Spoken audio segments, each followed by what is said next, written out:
Assalamualaikum warahmatullahi wabarakatuh. Bertemu lagi dengan saya Novia Sukahayu dalam Ngopi Filsafat, ngobrol santai tapi bermanfaat. Oke, hari ini cerah banget ya. Kita mau ngobrol apa nih hari ini? Tentu aja ada hal-hal yang perlu kita obrolin dan itu sangat menarik gitu. Kenapa? Karena hari ini kita akan bahas tentang filsafat ilmu. Siapa yang gak sabar nungguin tentang filsafat ilmu? Di kehidupan kita sehari-hari kita tuh gak sering banget bersentuhan dengan yang namanya ilmu-ilmu, tapi kita gak sadar aja itu sebenarnya tuh kita tuh termasuk dalam ilmu atau bukan. Nah, sesuai dengan apa yang mau kita obrolin hari ini, kita mau ngobrolin tentang opini versus ilmu. Oke, apa yang harus kita percaya? Nah, kali ini aku nggak sendirian ya tentunya. Seperti biasa, aku bakal datengin narasumber-narasumber yang bakal nemenin aku ngobrol di sini. Yang tentu aja kali ini sangat antusias dan juga kece badai pokoknya mah ya. Nanti kalian harus lihat sampai akhir obrolan-obrolan kita di segmen kali ini tentang filsafat ilmu, opini versus ilmu, apa yang harus kita percaya. Oke, langsung aja kita undang narasumber kita di hari ini ya. Kita pakai kece badai. Oke, ini dia Kak Nabila. Oke, teman-teman Kak Nabila. Gitu-gitu Kak. Oke, Kak Nabila, kita tanya dulu dong ya ke Kak Nabila ini. Oke, kita tanya dulu sebentar. Oke, Kak Nabila, bagaimana kabarnya? Alhamdulillah baik Kak. Kakak sendiri gimana kabarnya? Alhamdulillah baik. Oke, Kak Nabila, hari ini apa aja nih kegiatan rutinitasnya, kesibukannya? Kalau untuk kesibukan sekarang sih paling cuma lagi kuliah aja, terus paling ikut beberapa organisasi banget sebagai pengisi waktu luang. Oke, hebat banget ya. Lumayan sibuk juga ya Kak Nabila ini dengan segala kesibukannya, tapi menyempatkan buat segmen kali ini dia mau ngobrol-ngobrol santai ya. Kita udah ada tektokan dulu nih, mau ngobrolin apa sih tadi ya, opini versus ilmu, apa sih yang harus kita percaya.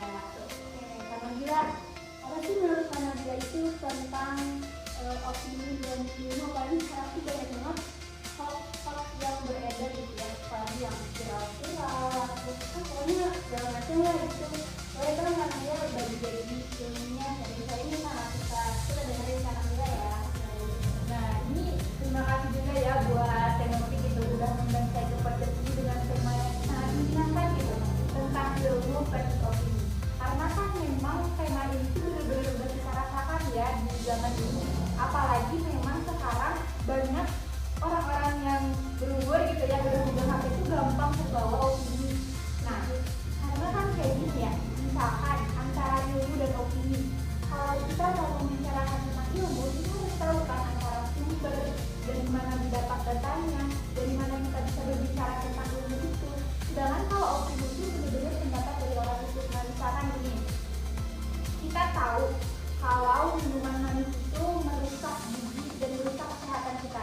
Kita tahu dari mana, sumbernya dari mana, gak mungkin kan tiba-tiba saya bilang saya tahu itu karena saya habis ngobrol sama Kanopi gitu. Itu kan cuman sebatas opini. Sedangkan kalau saya berpendapat gitu, misalkan makan makanan manis itu merusak gigi dan kesehatan karena menurut pendapat dari dokter A, misalkan begitu. Nah, itu baru disebut ilmu begitu kalau menurut pandangan saya. Oke guys, karena tadi kita udah membahas secara general dan kita tadi kan udah bilang ya kalau kita itu bakal belajar tentang filsafat ilmu. Tadi ada 3 bagian. Oke lah, sekarang kita bagi aja ke 3 segmen ya. Jadi 3 bagian. Yang pertama aku mau nanya tentang ontologi. Nah, jadi ilmu dan juga opini itu menurut ontologi itu gimana sih Kak Nabila? Iya. Kalau untuk ontologi sendiri kan, tadi menurut Kanopi ontologi itu apa? Kayak apa sih namanya itu? Ada enggaknya gitu. Jadi bener ada enggak sih sebenarnya ilmu itu, ada enggak sih opini itu gitu. Nah betul, ontologi itu tuh kayak kita mempertanyakan suatu hal. Nah misalkan ini di sini ada TV, smart TV. Nah kita udah semata-mata cuman smart copy enggak, tapi kita mencoba untuk mempertanyakannya. Nah, kalau kita nyambungin ke ilmu atau opini, tadi manakah yang paling benar? Nah, kita ambil dulu ilmu. Di ontologi itu kita mempertanyakan, ilmu itu apa sih? Ilmu itu makhluk apa sih? Nah, kayak gitu. Misalkan, menurut pendapat saya tahu gitu, kalau ilmu itu tuh adalah suatu hal yang dimana kita mengetahui itu tuh bersumber dari ahli, sedangkan opini adalah pendapat. Nah, itu kita harus tahu pengertiannya dengan mempertanyakan. Nah, ontologi itu kayak gitu, Kak. Jadi lebih ke hakikatnya Iya, apa gitu ya. hakikatnya. Iya, dia itu apa sebenarnya gitu ya. Oke, itu ya kita bahas tentang ontologi. Oke, lanjut ke segmen 2. Tadi udah bicara tentang ontologi ya. Tentang keberadaan sesuatu. Sekarang kita bicara tentang epistemologi. Aku tuh masih bingung sih ya, epistemologi itu kan apa sih, katanya tuh sumber, metode, apalah. Oke, Ya. langsung aja lah kita tanya ke narasumber kita ya, yang pastinya udah sangat kaya ilmunya. Ya.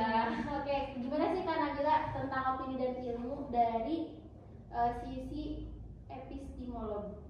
Nah, untuk epistemologi ini sebenarnya masih nyambung dengan ontologi tadi ya. Kayak ketika kita ontologi itu bagaimana sih kita mengetahui tentang suatu hal, apa itu, ini apa, kayak gitu kan. Nah, kalau epistemologi itu lebih dalam lagi. Kayak misalkan ini handphone kan.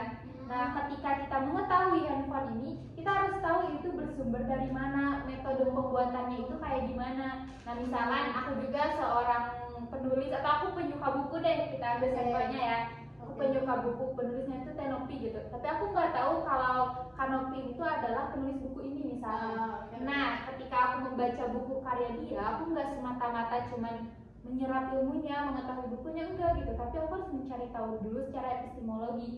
Yaitu tahu Tenopi atau Kanopi ini tuh mencari pengetahuan itu bersumber dari mana, buku ini tuh bersumber dari mana, dan cara penyusunannya itu bagaimana metodenya. Nah, itu kayak gitu kalau epistemologi. Oh, jadi gitu ya teman-teman. Kalau epistemologi itu lebih ke gimana sih suatu ilmu itu tuh bisa ada gitu. Iya. Caranya bagaimana gitu. Kok bisa terbentuk gitu Iya. ya. Kok bisa ada gitu. Iya, Oke. betul. Oke. Epistemologi udah terkupas. Kita lanjut ke yang terakhir yaitu segmen 3 yaitu aksiologi. Oke. Nah, kalau aksiologi itu titik tumbuhnya tuh apa sih Kak Nabila gitu kan, tadi kalau ontologi udah gitu hakikat kayak ya gitu ya, terus tadi yang epistemologi bagaimana cara mendapatkan metode gitunya. Nah, sekarang aksiologi, kalau aksiologi itu gimana tuh Kak? Nah, kalau aksiologi itu tuh gimana sih kita memaknai suatu hal atau nilai-nilainya gitu, kayak gitu. Nah, misalkan kita iseng kan, tapi iseng juga kan? Ya, kayak coba ya, betul ya. Nah, kayak gitu. UIN kan, UIN Ya, kita UIN. Nah, sebagai seorang muslim, kita diwajibkan untuk membaca Al-Quran. Nah, pada hakikatnya ketika kita membaca Al-Quran, kita nggak semata-mata cuma baca Arabnya doang, tapi nggak tahu kan isinya apa. Nggak mungkin juga kan? Ya mungkin untuk beberapa orang mungkin ya.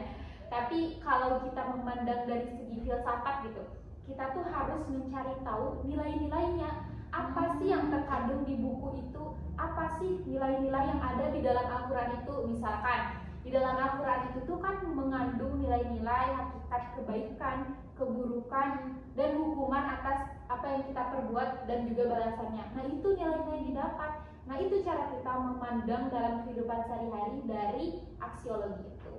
Oh, jadi lebih ke nilai-nilainya gitu ya. Kalau disambungin sama sekarang itu kan banyak gitu ya orang-orang bikin konten apa gitu. Kadang kita percaya aja sama konten-konten padahal kita gak tahu sumbernya dari mana. Terus apa sih sebenarnya nilai-nilai yang dia sampaikan itu gitu. Kadang mungkin dia cuma opini dan juga kayak itu menurut dia pribadi tanpa mempertimbangkan kayak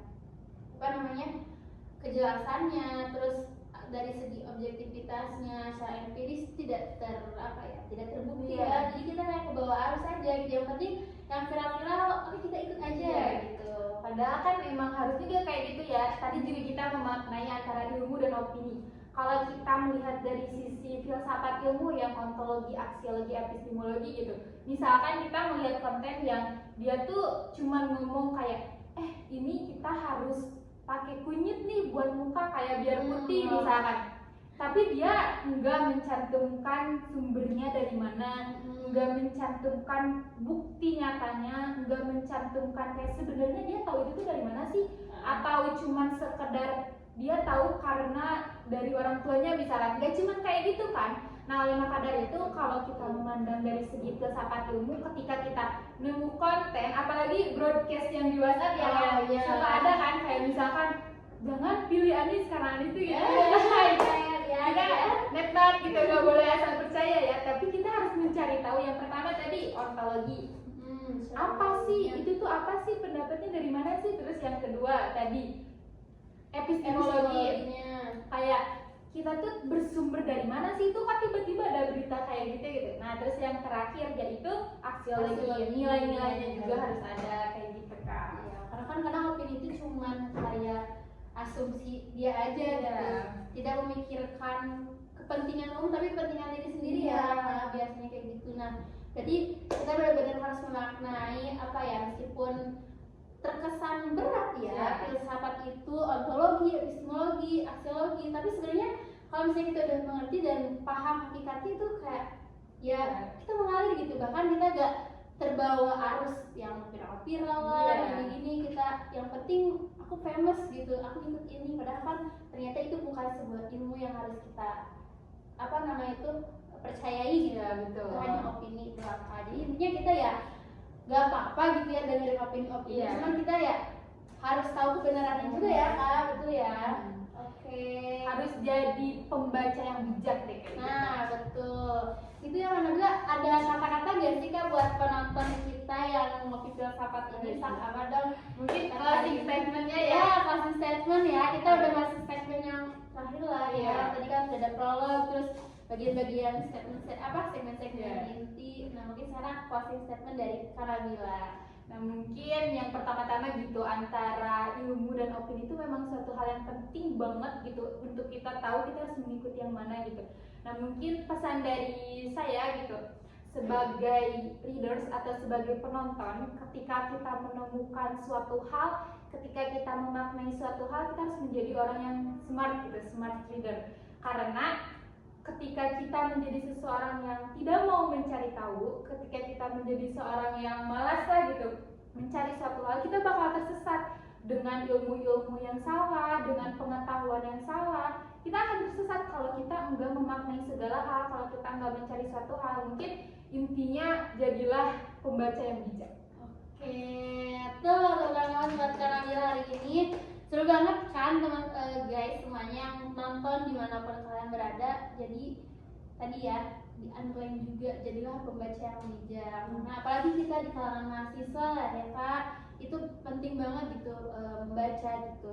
Literasinya itu harus apa ya, harus bagus lah intinya, tidak emosi gitu. Kalau misalnya lihat opini jangan emosi gitu, tapi harus cari apa ya, klarifikasi sampai ya gitu, jadi nggak asal asumsi aja. Oke, mungkin podcast kita hari ini cukup sekian ya, karena banyak banget tadi ya, daging semua isinya. Kalian harus nonton sampai akhir banget sih. Oke, terima kasih banget karena Terima kasih juga udah undang saya ke sini. saya juga terima kasih karena udah datang di ya acara podcast saya ini ya, Ngopi Filsafat. Oke, terima kasih, sampai jumpa semua. Kita nanti ketemu lagi ya, kita ada di bagian apa, konten-konten selanjutnya. Oke. Saya Novia di sini sebagai host, pamit undur diri, dan juga di sini ada Kak Nabila. Terima kasih Kak Nabila. Oke, terima kasih semuanya. Assalamualaikum warahmatullahi wabarakatuh. Bye bye.